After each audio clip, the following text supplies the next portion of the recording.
your warm leads are somebody else's new leads. Yeah, so that's true. we work really hard to keep those warm leads and maintain contact with those. And that's something huge that we've changed is just our follow-up process. You're checking out the Investor Shed podcast with Nick Beveridge and Jeremy Kitchen. They're on the path to financial freedom and they're taking their community with them. Stay tuned for the best free real estate investing advice on the internet.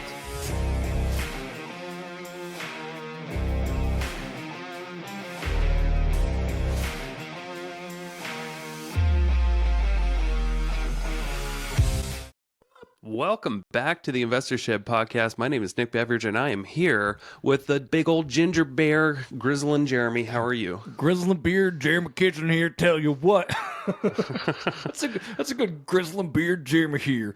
Welcome everybody to the Investor Shed podcast. We are so happy you're here. And speaking of being happy to hear, we were happy to have our guests today, Kyle and Emma Greenwood. Yeah, they're back. They're back, baby. They're back together. They never left. But now they've togethered. They're commingling their podcast now. Yeah, they used to be on separate podcasts. You'll go back and listen to all the episodes to find out. But now they're on an episode together. Yeah. Pretty cool. Everybody, welcome to season 4, episode 1. You son of a gun! You sprung that on me. I thought for season 4 we were gonna have like confetti or like a different background or something. But just in the middle of the episode, you're like, nope, season 4. So welcome to season 4, ladies and gentlemen. We got a new chart that we can go through and organize our stuff on the back end. This one has a goat on it. It's a very good, well-drawn goat, if you can't tell. But sit down and listen to this episode or watch it. It's going to be a really great time. What kind of food should people be indulging in on this one, Nick? Oh, I would say I want you to go to Tomato Street and get a calzone. That's really good. Yeah, preferably the pepperoni and sausage one. I was going to say pureed hot dogs, but that sounds much better. Okay. Oh, I can. Well, if you want to be a cheap ass, do what Jeremy said. Or if you want to live a life of luxury, you go to Tomato Street and you get yourself a big old football-sized calzone. This episode is not endorsed by Tomato Street, but if you're looking for sponsors, Tomato Street, hit me up. Hit me up, too. Yes. Hey, everybody. Welcome back to the Investor Shed podcast. I'm Emma Greenwood here with my husband and business partner, Kyle Greenwood, here with our lovely hosts, Nick and Jeremy. Emma, that was such a great intro. Thank you so much. Maybe we could have some digital applause in that. That'd be great. Pro. We got Kyle Greenwood and Emma Greenwood in the house today, ladies and gentlemen. Special treat for you, of course. Kyle and Emma, first off, welcome back to the Investor Shed podcast. This is both of your second appearances on the podcast with us, so welcome back. Thank you. Yeah, thanks for having us. Yeah. Yeah, you guys been up to a lot, so it'll be fun to dig into your recent experiences. So first off, congrats. You guys are both on your own, living your own lives without anybody telling you what to do for the most part, unless you're at the Rowdy Grouse, right? Something like that. Is that the name of that restaurant? Ski resort's closed, so I'm no longer doing my part-time bartending gig. So now I'm just working for Emma. Right. Working for Emma. Nice. How is that, by the way? It's good. We have learned a lot because I guess we've kind of been working together wholesaling for a little over a year now. So there's a ton that we've learned of what to do and what not to do. Right on. Yeah. So when Emma was on the show first, I think it was the second episode of the second season. Yep, you're right. Of the Investor Shed podcast. So you guys can go check that out. Season 2, episode 2. And you were a co-guest with Caitlin at the time. You guys were kind of partnered in doing wholesaling until I destroyed that business, I'm pretty sure. I like to take the blame at least. Not destroy that business. You allowed us to blossom into what we are now. Oh, okay. You allowed them to flower, Nick. You closed one door so another could open. Aw, all is right in the universe. We love that. Yeah. So yeah, great to have you back. You've done a lot since then. And then of course, Kyle, when you're that was towards the beginning of the third season. By the way, everybody, this is season 4, episode 1. I don't know if you knew that. Oh, Jeremy. I didn't know that. Congrats. Whoa. Yeah. Season premiere. Yeah. Brand new season. We just start the seasons whenever we feel like it. Actually, this season could only have 2 episodes, and be like, next time you're on season 5. I like to start a new season when we take a break internally from doing podcasts for a while. We took almost like a month off, I would say. hit two and and a miss half for weeks. sure. Nobody's going to know that listening to it because your feed is just going to continue on, continuing on. So Yeah, but season 3 got into like 40 something episodes. It's like it's time to do a 4th season. We've been doing this almost 5 years now, so it's time to do a 4th Oh, season. sweet. 5 years. That's cool. Yeah. Congrats, Yeah, guys. started at the end of 2019 is when I started the podcast. So I don't know. Maybe the seasons help people don't give a shit, but let's get into you guys, huh? Yeah. Welcome. I think everyone's already stopped listening to this episode. Oh, I know that happens a lot. Oh yeah. Yeah, we try to make them stop listening. They were out before they were really even in, so it's whatever.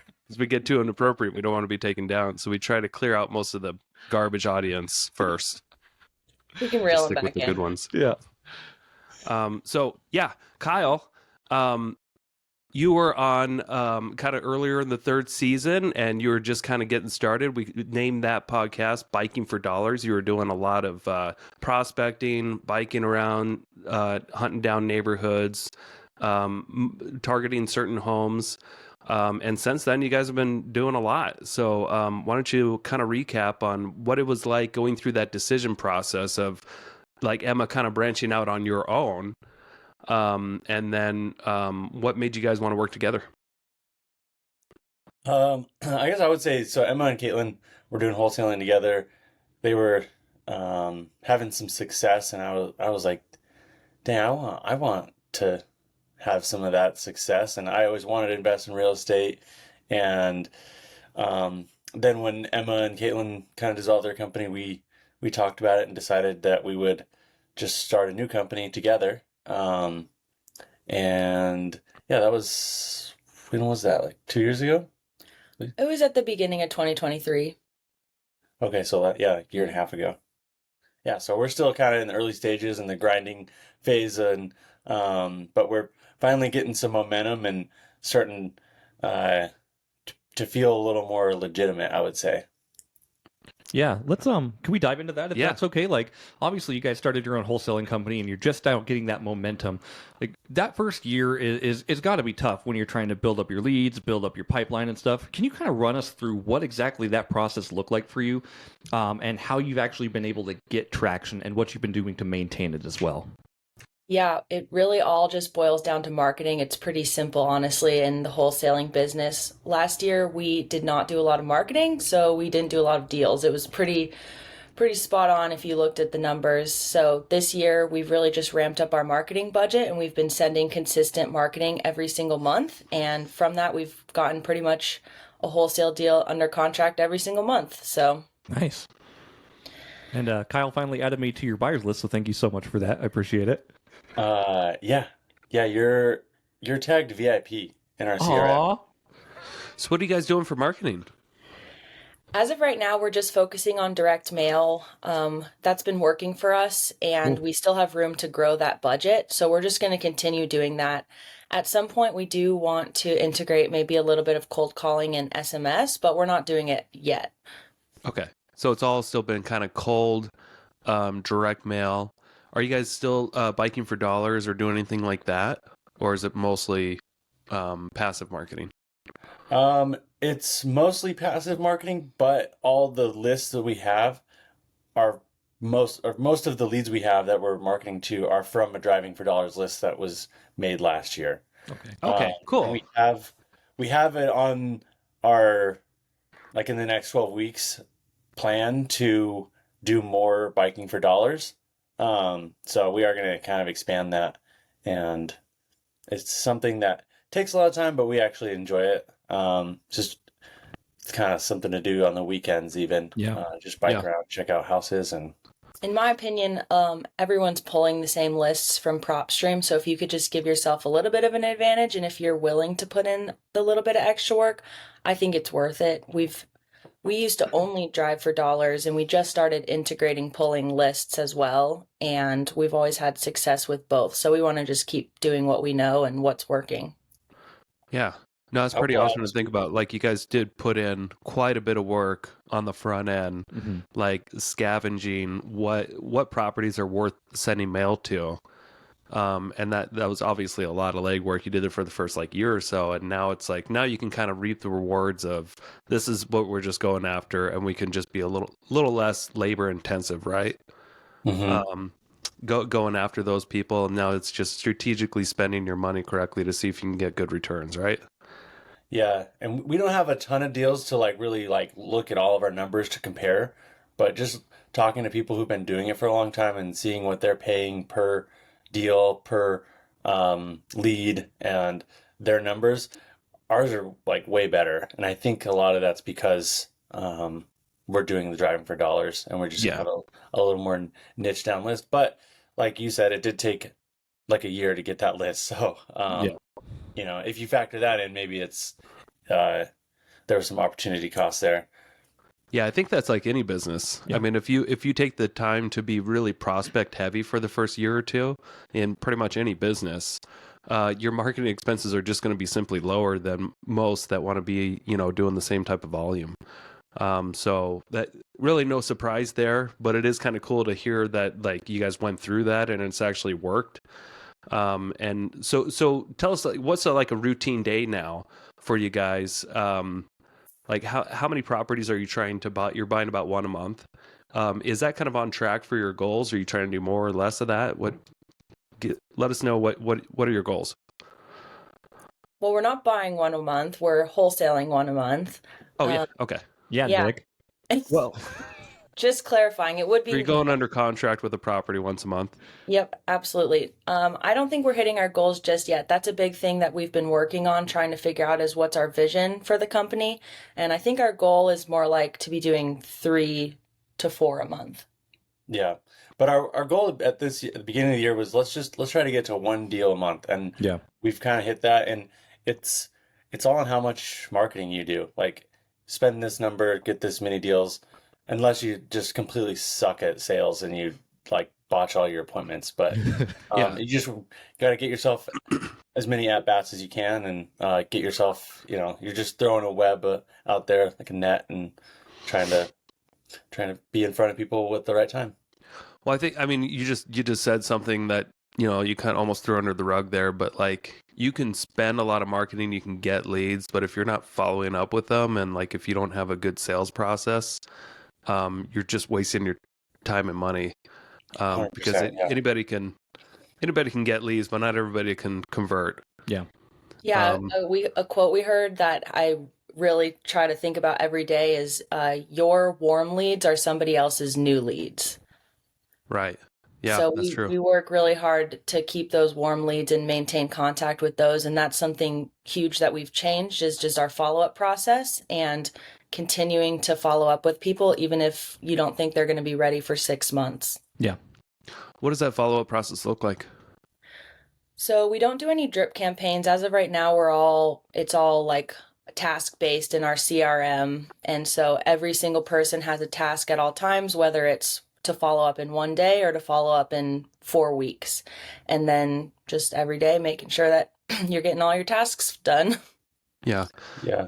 So to be doing, getting one deal under contract a month, how many people approximately do you have to be reaching out to a day to make that happen?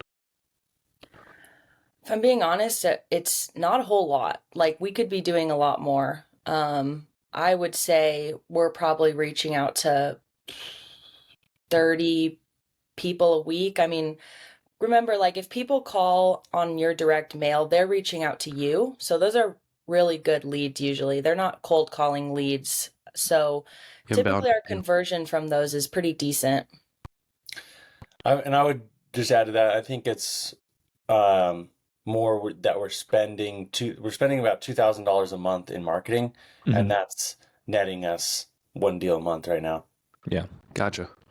What's been the most challenging part of your business so far that you're dealing with? And we'll start with Emma and then ask Kyle. Okay, the most challenging part of our business, let's see. I'm going to say this, I think it's a positive, but learning to work with your spouse is very challenging, and it's something that we've been working really hard on. But it does come with its own challenges. I would say like the most important thing is really just trusting each other. And once you figure out what the other person is good at and what you're good at and kind of delegating roles, keep each other up to date with what's going on, but just really trust that they're doing what they're going to do. And just like any other person would work with, like don't micromanage, really just give each other space to do the work and trust that they know what they're doing. But that's something that I'm really proud of us that we're figuring out, but it is challenging. Yeah. Yeah. How about you, Kyle? Most challenging thing in our business that we faced. Yeah. What's the most challenging thing that maybe you weren't anticipating or that you're just dealing with on a regular basis that you'd want other people to know that want to get into wholesaling? Yeah, I would say that the most challenging thing, or if you are looking into getting into wholesaling, you're probably watching YouTube videos and hearing how easy it is and how people are just cashing big checks and mail, like it's like send mail out, get deals, like it, and it's not necessarily like you don't have to be like crazy smart to do this business, but it is hard. Right. And we were trying to figure it out on our own for the longest time because I was like, I saw Emma and Caitlin have some success, and I was like, this is so easy. Let's just do this. Yeah. And it's actually really hard. And what has helped us is we actually got some mentorship through some friends of ours, Mike DeHaan and Dan Austin, who have a podcast, Collecting Keys. I think at least Mike's been on your guys' podcast. You guys know him. Yeah, Mike's been on our podcast twice. Yeah. Okay, cool. But whoa. We don't mention other people's podcasts on the podcast. No, I'm just kidding. Cut that out. They're great guys, of course. Yeah, and so I was like, I was always adverse to hiring mentorship or even going to like conferences or masterminds. I thought it was corny and dorky. But it's crazy. We started working with those guys in February, and our business has just really got some momentum since getting some advice from them, because they're literally steps ahead of us, and they're doing the exact business that we want to do. So it's like just we just heard a thing, R&D, replicate and duplicate. Yeah, rip off and duplicate. Yeah, rip off and duplicate. Yeah. And that's basically what we're trying to do, is just repeat someone else's success and learn from them. And I love it. Yeah, so if you want to get into wholesaling, find someone who's doing it and do what they do. Just copy them. Yeah.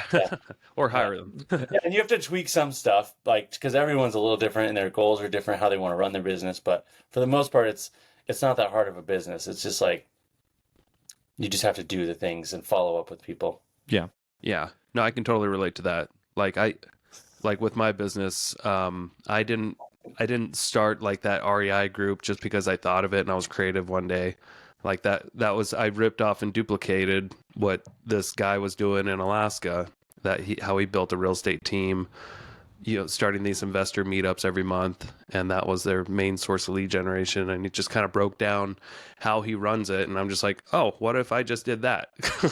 And I was struggling at the time. And I just I just ripped off and duplicated what he was doing, and then saw success. It took a few months, but saw a lot of success from it. And it wasn't being creative. I was just ripping off what somebody else was doing that worked for them.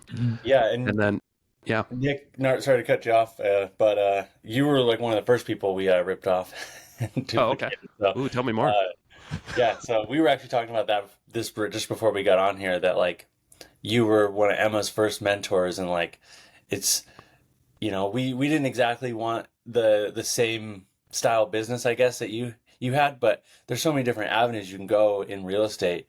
And I feel like you were just one of the first people that really helped us along the way. And then it's like we got into wholesaling. So then we found someone who's doing wholesaling, and then we started working with them. And we still call you for advice and kind of guidance on a lot of deals. So just surround yourself with people that have more experience than you.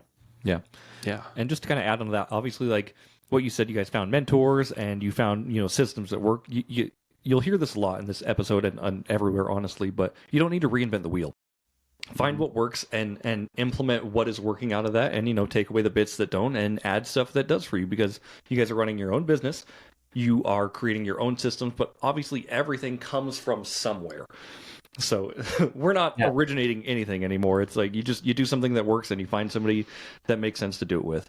I did want to dive into real quick because I know Emma said the one thing she has problems with or has had trouble with is working with your spouse, and it's a lot. Can we kind of dive into that just a little bit, because there are definitely pros and cons to working with your spouse. Do you have any advice for people potentially looking to business up or partner up with their spouse, how they should be going about it, and just what's great about it as well, because obviously it is hard? Yeah, I guess I'll start. One thing that I think is definitely important to think about is just like understand that your relationship is going to change when you start a business with your spouse. Our conversations look a lot different than they did 3 years ago, because now we're just, we're starting this new business. We're excited. And sometimes I really want to talk about it and Kyle's just trying to relax, or vice versa. So just understand that like your dynamic is going to change, and like give yourself grace, because it's going to take time to figure that out. And yeah, while I said that it's challenging, it is super rewarding and I love it. I'm so grateful that we're on the same page with our investing goals and our dreams, because that's really cool. A lot of people, maybe their spouse is an entrepreneur and they're not, and they don't understand it, or vice versa. Like I imagine that can be potentially even more challenging. Yep. So that's kind of, I don't know, what do you have to add to that? No, I think you touched on it earlier, just like trusting each other like you would any partner in business. And then allowing space for non-business stuff, like go on date nights. Yeah. But also like if you go on a date and you're both just like fired up about something about business, like then talk about business. Like that's like a great time. Like use that creative juices that you have. Like you got a bottle of wine and you're spitballing ideas. Like that's awesome, and that's something that like a lot of other business partnerships might not have. Like because you're just like you get those like wild moments because you're with each other all the time. But yeah, it's honestly so rewarding to work with your spouse, and I feel like we have a leg up of maybe a solopreneur who's trying to build this wholesale business on their own, because we can divide tasks, and that's been something we've had to learn because we used to do everything together, and I feel like that's where some friction would happen because like we wouldn't do it exactly the same way. But now that we've kind of delegated our roles and kind of know our strengths and weaknesses, that's been huge. That's been huge. So what are your guys' specific roles in the business? Because obviously, divide and conquer is going to be the best way you guys handle this. Like, what are your strengths? What are each of you working on individually and then coming together with? So we actually just came back from a little like mastermind with that mentorship group that we were talking about, which was pretty eye-opening for us, because we actually learned that we both have similar strengths, which is not ideal for a business partner, but that's okay. We're working with it. Basically, we're both very energetic people, and neither of us are great at like the detail-oriented stuff. So as of right now, we're both on the sales side, taking leads. I'm doing a little bit more of that on the acquisition side, talking to sellers primarily, but Kyle's going to be doing a lot more of it here. And then Kyle's primarily focused on the disposition side. So he's the one who's really talking with our buyers and meeting new buyers, networking. He's like master networker. He's always like, I have a call with this person. I have a call with this wholesaler. Like he's the one who found our mentors. So he's always like, he's really good at linking people up. And we're actually looking to, because we realize what we're really lacking in our business is some of that organization. We're really looking to bring on an employee who's kind of a transaction coordinator type data puller person who could hopefully grow into a more of a full-time role in the business, doing that kind of back end stuff that neither of us really thrive in. Yeah. Do you think that person would be like a remote employee or someone that you would hire in-house? Either. It would be, if someone local reached out to us, or we found them via job posting, like a local would be great. But for that type of role, we think that remote is perfect for it. So we're kind of just building out the job description that we want. Yep. And so we haven't really posted it. But if anyone's listening to this and they want to learn about real estate and they think that they're like kind of that detailed oriented admin type person, we'd love for you to reach out to us and talk about it. Yeah, good point. I gotta sneeze real quick. Hold on. Talk to my wife. Okay. No, and so just a quick plug here for Jeremy's wife, Sam, who is a transaction coordinator. I have used her in the past. She's incredible. I do plan to reach out to her, but we are looking to bring on like an employee, hopefully, that can really grow into a bigger role. And Sam's an entrepreneur herself. She runs her business. Right. So I do plan to chat with her. But the reason why I was telling you, I wasn't exactly telling you to hire her, but if you wanted to, by all means. But what I was actually saying is like she's in the business, right? So she's a transactional coordinator. Maybe she knows other people who are transaction coordinators who are looking for something like what you're doing. Hey, Coeur d'Alene, are you ready to take your real estate game to the next level? Join us for an exclusive 2-day real estate investing seminar right here in Coeur d'Alene, September 21st and 22nd. We have an amazing lineup of guest speakers that are traveling out here to teach you everything you need to know to succeed in real estate investing. That's right. How to find a deal. What is a good deal? How to form an LLC. What tax strategies do I use? We'll dive in on how to wholesale real estate, how to do fix and flips, and how to purchase long-term rentals. And that's just the beginning. We're also going to dive into self-storage units, property management, and how to invest out of state. Hey, Nick, what's the market going to do in 2025? I don't know, but we got Kathy Fecky from Bigger Pockets coming to forecast the 2025 real estate market.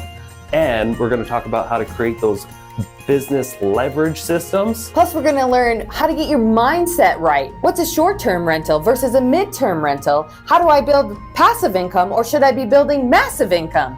What to do? What do we do? I don't even know what to do with my hands. I don't even know what to do. We're going to learn.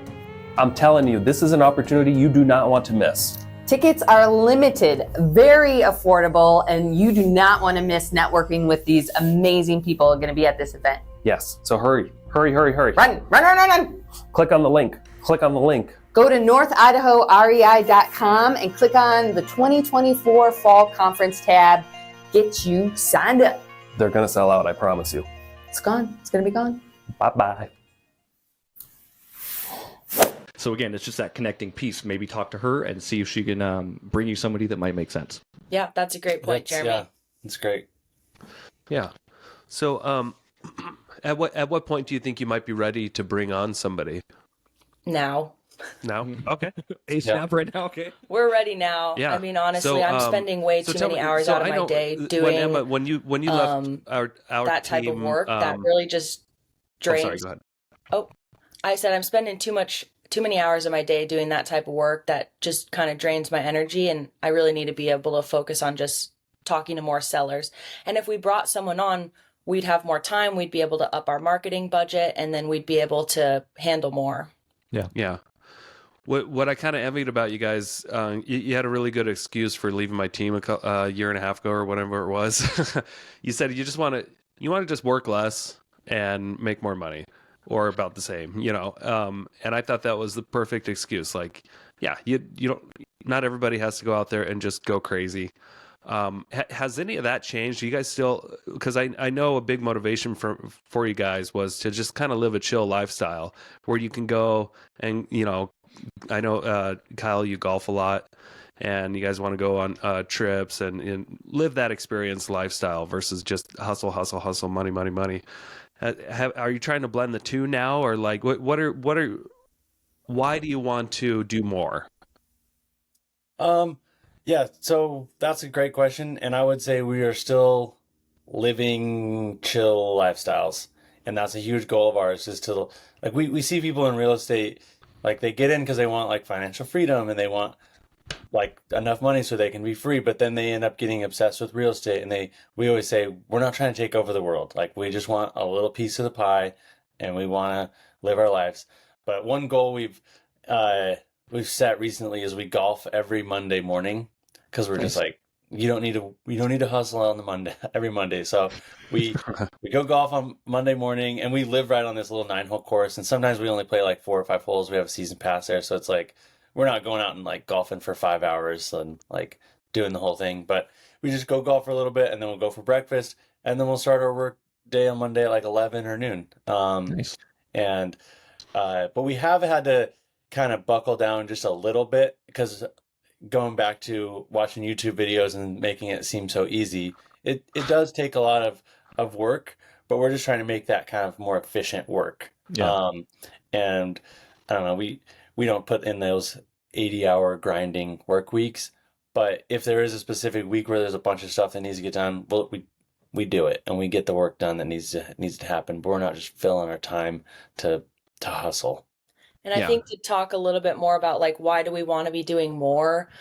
One deal a month right now is great, but deals don't always close. And if we're not, I don't want to be in a position where every single deal has to close. Otherwise, we're not sure when we're going to get paid next. So just to up it a little bit more. And then, like we said, bring on that person who does the type of work that we don't even really enjoy doing.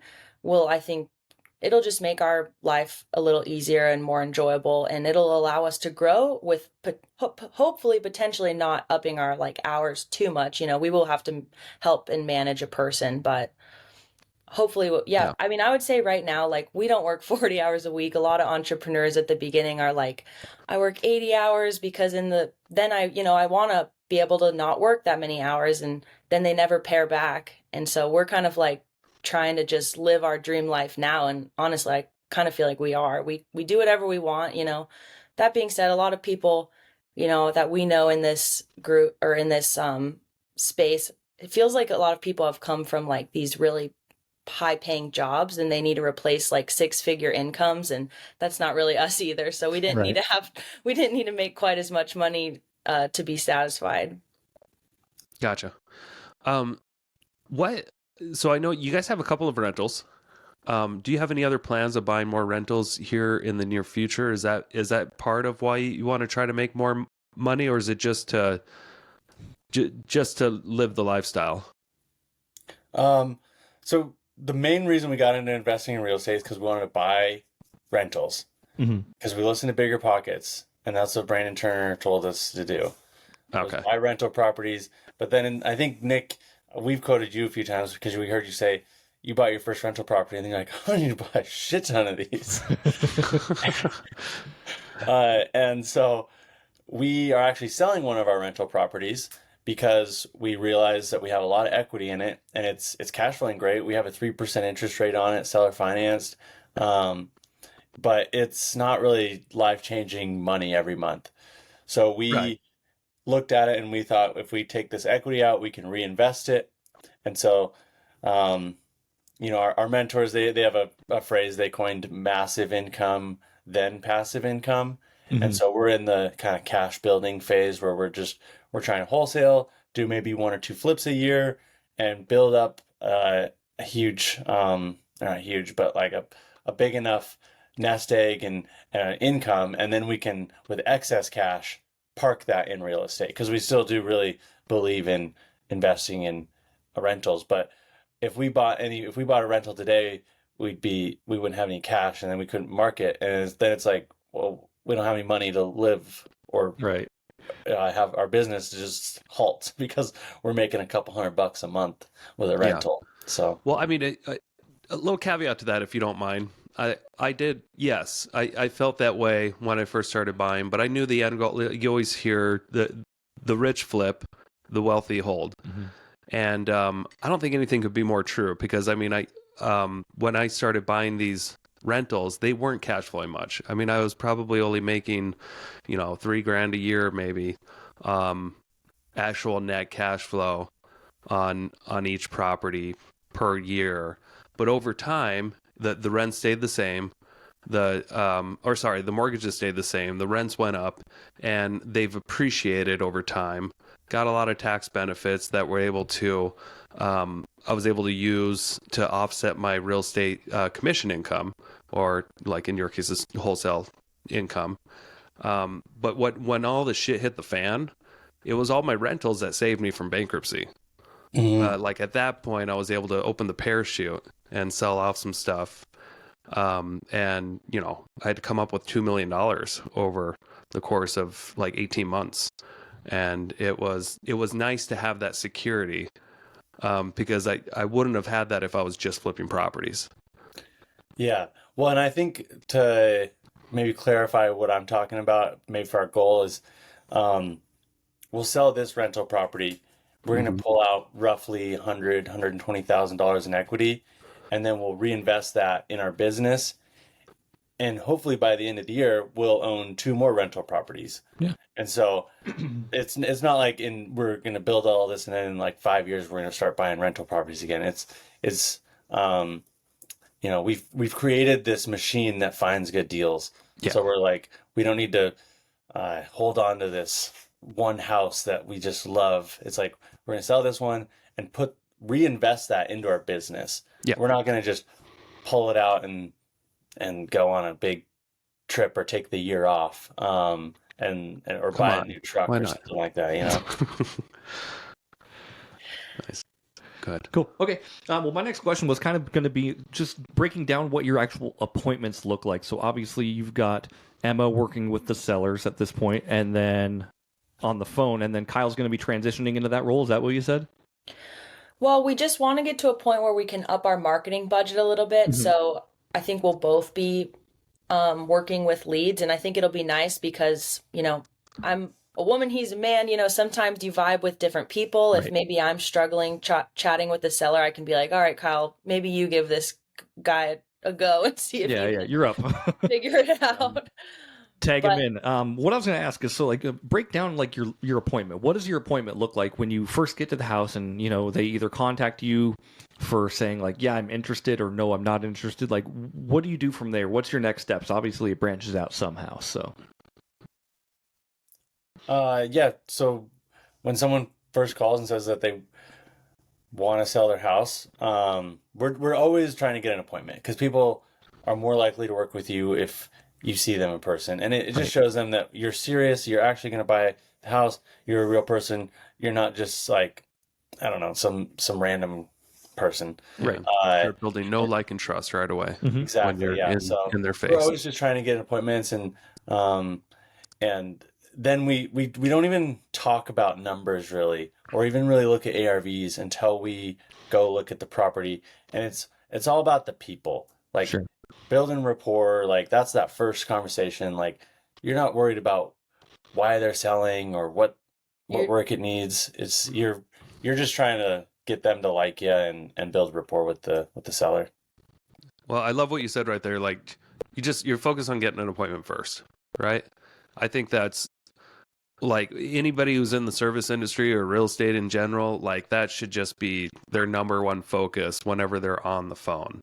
Because I remember I was coaching this class last week, and they're kind of new. All these people were only about a year or so into the business, and they were all struggling.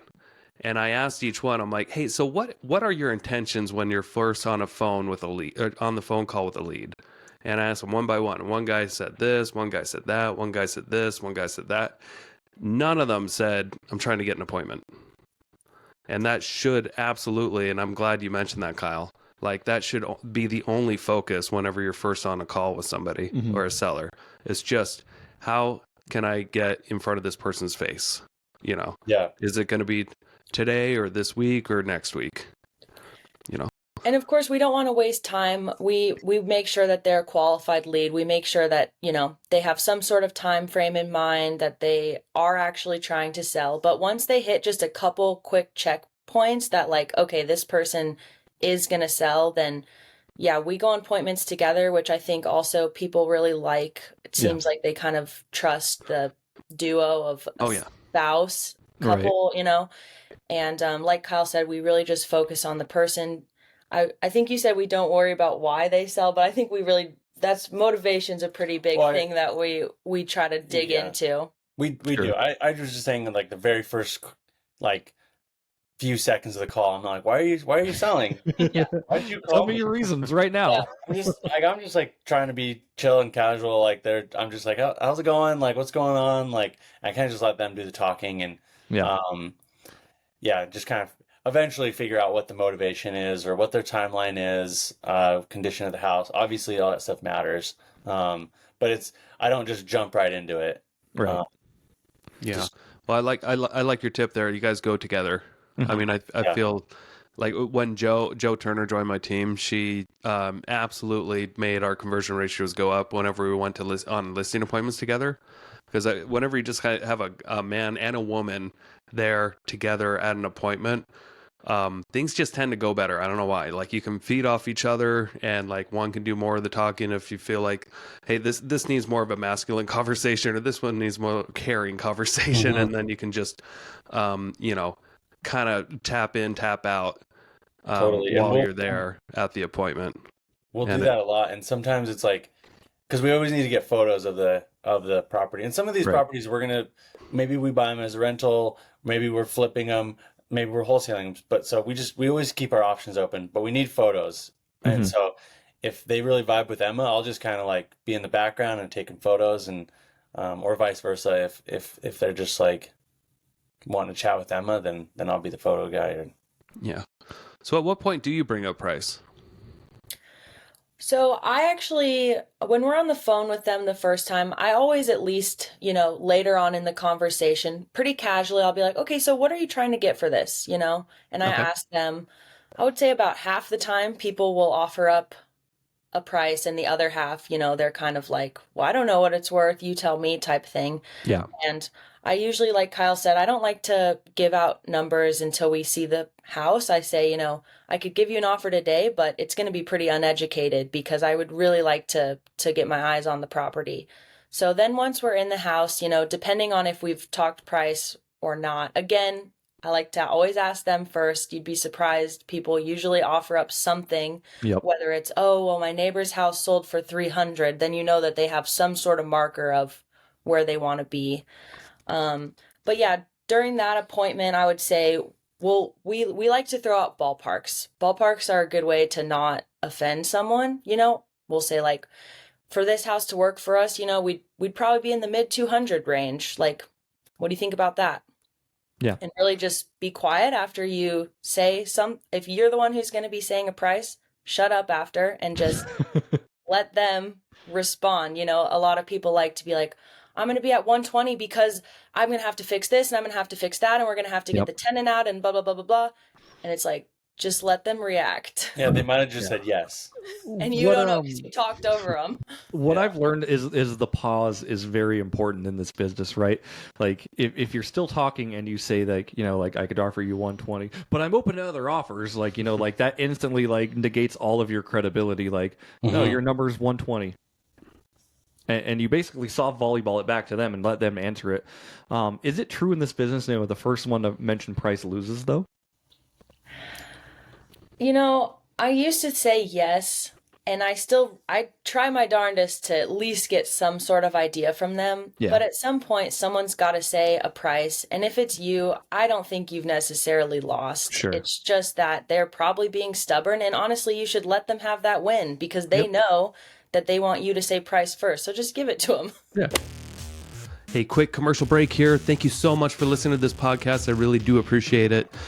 If you want to give back, let me help you buy a house, or I can help you sell a house. It's the only way I make money when I'm not investing in real estate.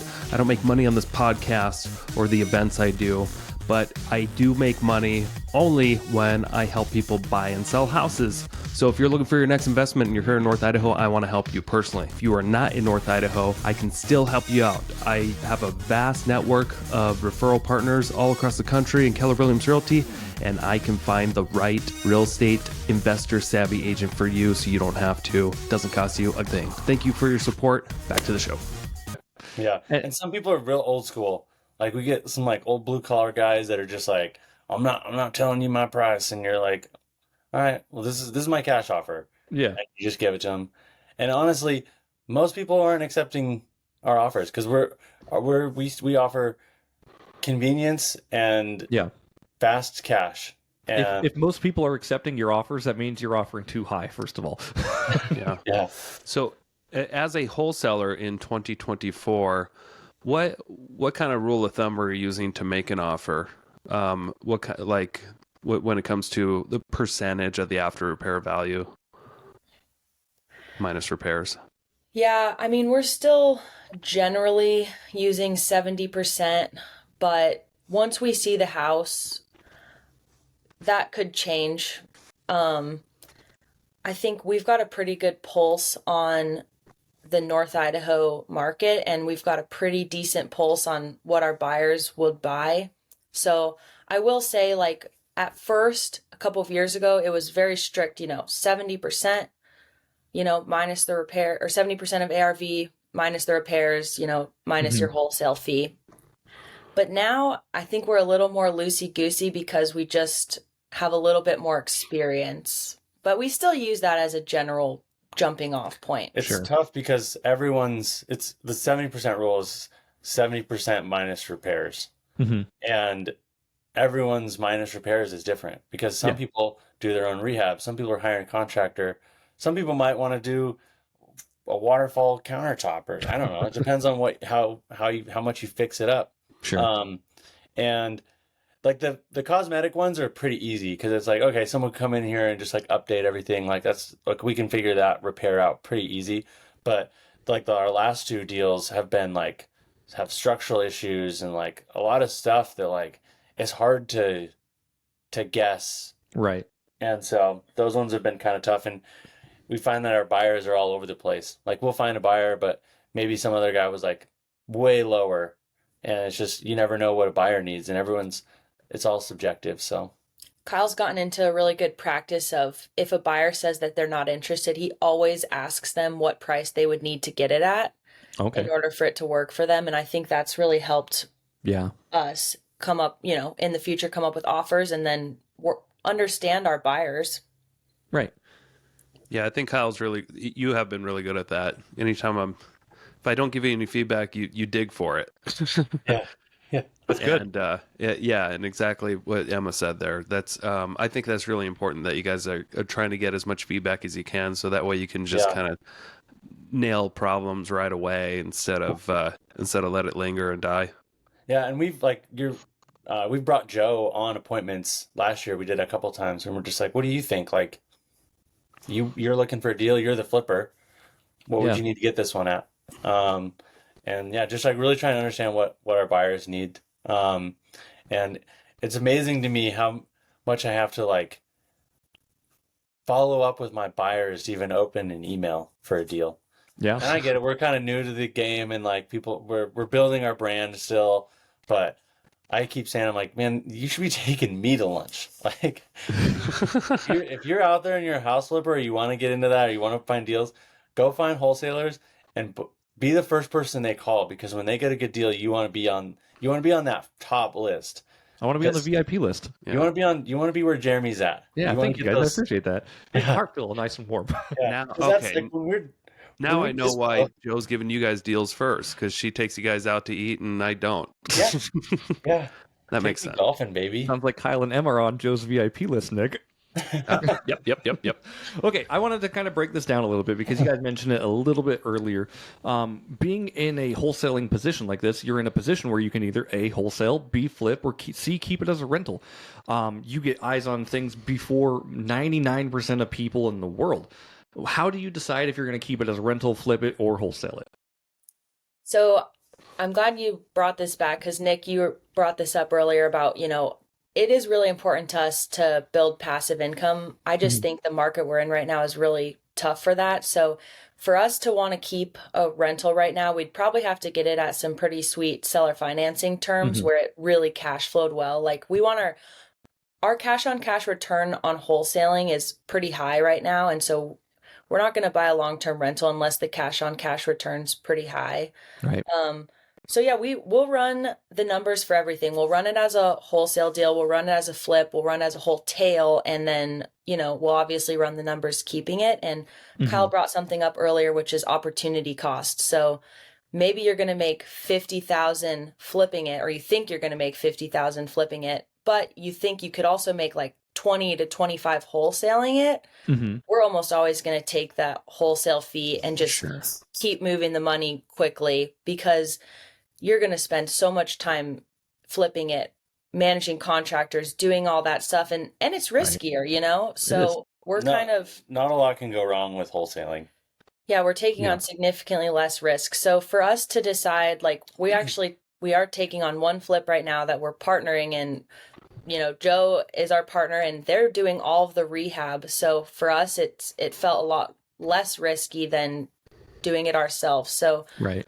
I think for the particular flip we're doing too, if for some reason we can't sell it, it makes a great rental. Yeah. And so I think like having that multiple exit strategy makes sense for a flip for that one. If it was something that like if it didn't sell, we would just be draining money every month. I don't think we would have taken that on. Sure. So. And obviously, Emma, when you go on these appointments, you're letting them know that you're a licensed realtor as well, I'm assuming, correct? of course. So that's another just tool in your toolkit, right? You guys can either, wholesale it for them and get a buyer in quickly, or you can put it on the market for them. And that's just like, hey, if you don't like my price, we can put it on the market. I'm happy to do all that for you as well. Yeah, and we'll be completely honest with people. Like, you should just list this. Like, Yeah. this is you're not gonna like our cash offer. Like, you have enough time to wait. You're not like moving, or you don't have like some expense that you need this cash right now. Right. Or the property's in good enough condition. Let's just help you list it, or use someone to list it. Sure. So it's we like to be fully transparent and give people their options. Sure. And just one other thing on the wholesaling. Do you guys ever wholesale, if a seller finance deal came your way? I'm assuming you take that first, but is there any consideration of you guys wholesaling that as well? Our last Definitely. wholesale deal, we actually did wholesale a seller finance deal. Nice. Okay. Mm-hmm. Yeah, Yeah, and the we RV park, wholesaled right? one to Yeah. Yeah, we wholesaled one to Joe last year. That was a great seller financing term at 4% interest. But they wanted 20% down, and Joe was going to flip it, so she ended up just using hard money. Sure. But if she wanted to keep it as a rental, she had the terms that we negotiated with the seller. Luckily, they were flexible that they would have taken cash or seller financing. Cool. That's awesome. Yeah. So how does that conversation go with the seller when you're going to let them know that you're going to wholesale their house? Do you have that conversation? Do you get there in a roundabout way? And how do people react to that?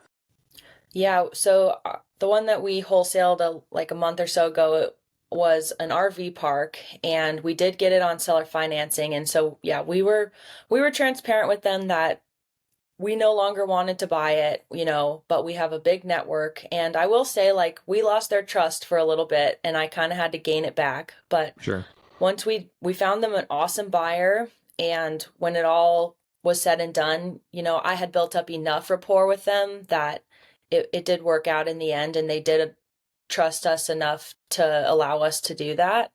But it is a difficult conversation to navigate, especially for that one. Like, we fully were planning on buying that one. We were not intending to wholesale it. So when we had to kind of switch up gears, there was a little bit of a lost trust that we had to make up for. And the loss of trust was just like, because we were going to buy it, and then we're like, hey, our financing fell through, and the seller was like, he was calling the title company trying to cancel the sale, and we're like, well, no, we still have it under contract. Like, we still have the opportunity to buy this. Like, Yeah.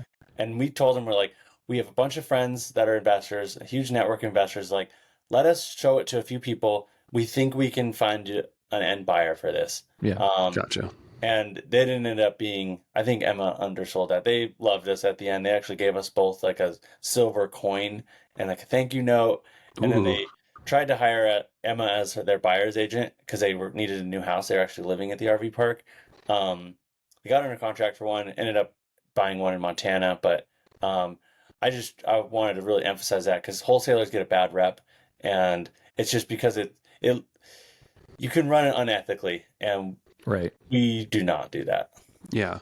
Speaking of, I recently found out that there's a wholesaler in the area that once in a while, or maybe more than once in a while, when they do dispo and market a deal, they're marketing it for less than what they have it under contract for, with the anticipations that it's going to go for much more than what they're listing it at. Have you guys ever tried that? And what do you think about that? We've never done that before. Done that.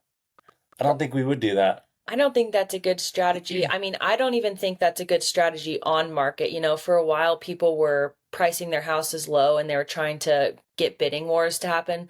Yeah. That just sounds complicated to me, and you're going to end up with people who are upset. And I mean, we work in a small market. We work really hard to have a good reputation and for people to trust us. So we're going to bring the deal at what we think that it actually is going to work at, and that's really what we're trying to sell it for. So that's an interesting strategy. Our strategy is we want to get, we're going to miss sometimes. We might be too high on something. We ran our numbers wrong, but we want to make sure it's a good deal. And I want to be like, if I call Jeremy's like, I'm ready. Kyle's calling. This is a good deal. And it might not be the right deal for you. Might not be in the right location, blah, blah, blah. But there's meat on the bone. There's money to be made. It's a deal. Nice. So that's what we want. We don't want to have to play this game where we're like doing all these renegotiations with the seller or the buyer. And Gotcha. Okay, so other than reinvesting your money into your business or rentals, is there anything special that you guys want to purchase? Like a boat or a new house or a car, motorcycle, anything like that? We want to be like some hybrid of a snowbird. Okay. So like that's an experience, I guess. But we really want to just have the freedom because we can run most of this virtually. And so we just want to be like, go spend a month in Phoenix or something during the winter, just kind of get away. Okay. Yeah. Nice. That's a good goal. Something else? No, I would say a lot of, traveling is a bigger goal of ours, I think, than buying stuff.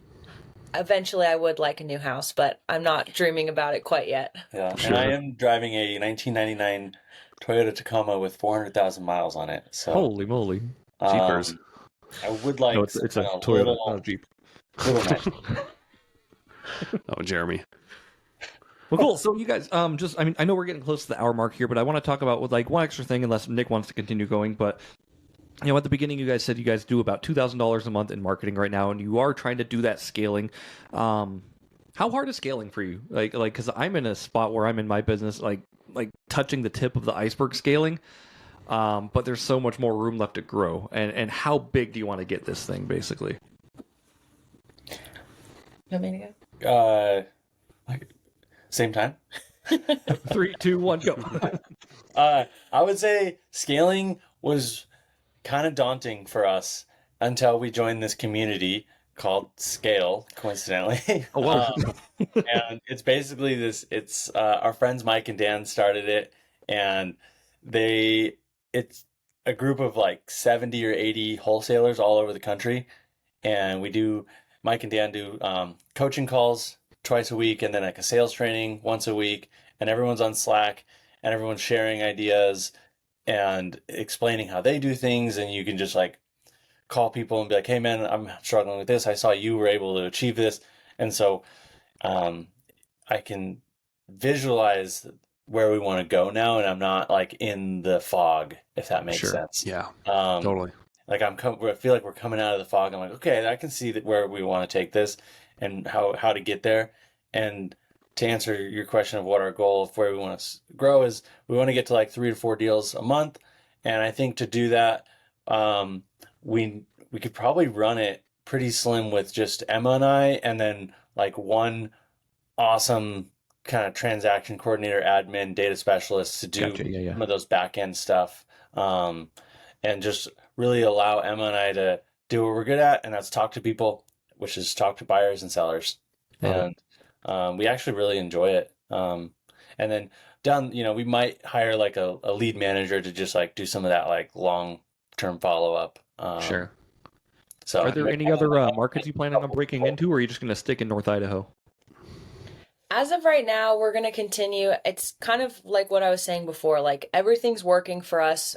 Yeah. I don't want to change anything or branch out unless we feel like we're really plateauing and we're not reaching our goals. But if we can reach our goals here and just keep the momentum going, then I don't really see the need to branch out. Yeah, and we're going to track like our numbers and KPIs and see like, so right now we're spending $2,000 a month and we're getting one deal. So theoretically we could spend $4,000 and get 2 deals. And I think when you scale, that number is probably going to go up because things are going to fall through the crack and stuff like that. Like right now, we're really lean, and it's like every deal is so precious to us. Every lead is very precious. We really foster everything we have. Sure. And so that number will probably change. But let's say we get to a point where like we're getting diminishing returns and that numbers per deal is going way up. I think that's where we'll kind of look like, okay, we're getting 2 to 3 deals, but we really want 3 to 4. Let's look at another market, and let's expand. But I think there's still plenty of room for us in North Idaho. Awesome. Well, you guys are crushing it. Yeah. We really appreciate you being back on the podcast again. I want to let everybody know that if they go to the show notes, that they can get the contact info to Kyle or Emma, whoever wants to leave their contact info. If you want to apply to work with them, or if you want to get on their wholesaling list, right? Yeah. Are you guys accepting other people on your Always, wholesale list, or do you want to keep it private? Just you two. Listen, but if you want that VIP treatment, you better take them to lunch, or you better do something real nice for them. I had this crazy idea that we would do like a membership. Like if you wanted to be on our buyers list, like you had to pay us $10 a month. That's elite access. You better be swinging out some major fucking deals. Well, I'm the big idea guy. I love it. I think it's great. There's power to be had there for sure. I don't even think I've said that idea out loud. Yeah. I mean, like, what? There's so many things you could do with that. Like, hey, like, pay the $10 a month, get invited to our Slack channel, where there's private training once a month from us. I don't know. Like, you can make something out of that. But also, reach out if you want to get into wholesaling too. Like, we're an open book. We don't offer coaching or anything like that. But like, if you just wanted to like ask a question, we would gladly tell you anything we know, which is awesome. We're still learning. Which is not a lot. Yeah. Oh yeah, right. So everything we know, but not everything. You guys are so humble. All right. Well, thank you again for being on the podcast again. We look forward to having you again on the future when you've scaled up your business a little bit more. Yeah. Thank you for sharing everything that you guys do. And any last comments? Or are we good? Just keep on living your dream. Oh. Yeah, and do reach out to us. Like, we love connecting with people for whatever you got for us, or whatever you want from us, or whatever you think you can offer us. We'd love to talk to you. All right, perfect. Thanks again, guys. Love it. Thank you. All right, see you next time. See you guys. Thank you so much for checking out the Investor Shed podcast. If you enjoyed your time, make sure to leave a 5-star rating and review on Apple Podcasts and Spotify. Follow along on YouTube, TikTok, and Instagram at The Investor Shed for shorts and promos about each episode. Do you want to be a guest or know someone who has great real estate investing advice and stories? Reach out to us at theinvestorshed@gmail.com.